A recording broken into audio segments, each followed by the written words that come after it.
بہترین اسٹوری تھی جس نے میرے دل کو غمگین کر دیا۔ سامعین، ہماری ویڈیو میں آگے بڑھنے سے پہلے ہمارے چینل کو ضرور سبسکرائب کر لیجئے تاکہ ہماری آنے والی نئی ویڈیوز سب سے پہلے آپ کے پاس پہنچتی رہے۔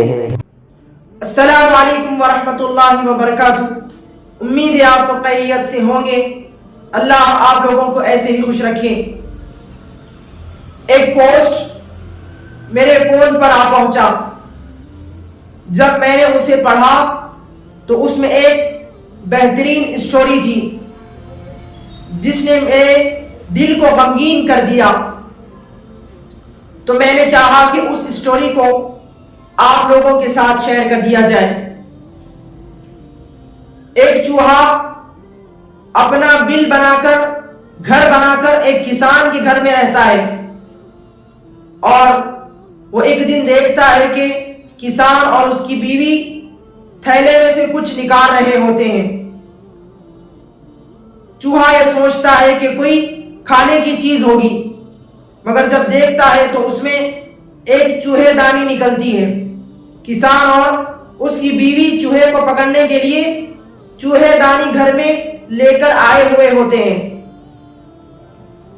وہ دیکھ کر چوہا بڑا غمگین ہو جاتا ہے اور گھبراہٹ کے مارے اپنے دوستوں کے پاس چلا جاتا ہے،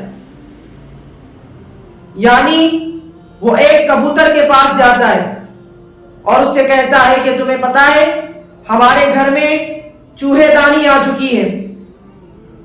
تو کبوتر اس کا مذاق اڑاتا ہے اور کہتا ہے کہ چوہے یہاں سے تو چلا جا، یہ میرا مسئلہ نہیں ہے، اور اس کو مایوس واپس لوٹا دیتا ہے۔ چوہا مایوس ہو کر پریشان حال چوہا مرغی کے پاس پہنچتا ہے اور مرغی کو بتاتا ہے کہ ہمارے گھر میں چوہے دانی آ چکی ہے۔ مرغی بھی اس کا بڑا مذاق اڑاتی ہے اور اس کی کوئی مدد نہیں کرتی۔ مایوس چوہا پھر بکری کے پاس چلا جاتا ہے۔ پھر بکرا اس کا مذاق اڑاتا ہے، کھیل کھیل کر ہنستا ہے اور کہتا ہے کہ جا بھائی، یہ میرا مسئلہ نہیں ہے، یہ تیرا مسئلہ ہے، تو حل کر لے۔ کوئی اس کی مدد نہیں کرتے۔ ایک رات چوہے دانی میں ایک جانور کے پھنسنے کی آواز آتی ہے۔ اس چوہے دانی میں ایک سانپ پھنس جاتا ہے۔ رات ہونے کی وجہ سے، اندھیرا ہونے کی وجہ سے کسان اور اس کی بیوی صحیح سے دیکھ نہیں پاتے۔ وہ چوہا سمجھ کر سانپ کی دم پکڑ لیتے ہیں۔ وہ سانپ کسان کی بیوی کو ڈس لیتا ہے۔ کسان پریشان ہو جاتا ہے، فوراً حکیم صاحب کے پاس پہنچ جاتا ہے۔ حکیم صاحب یہ علاج بتاتے ہیں کہ ایک کبوتر کو ابالا جائے۔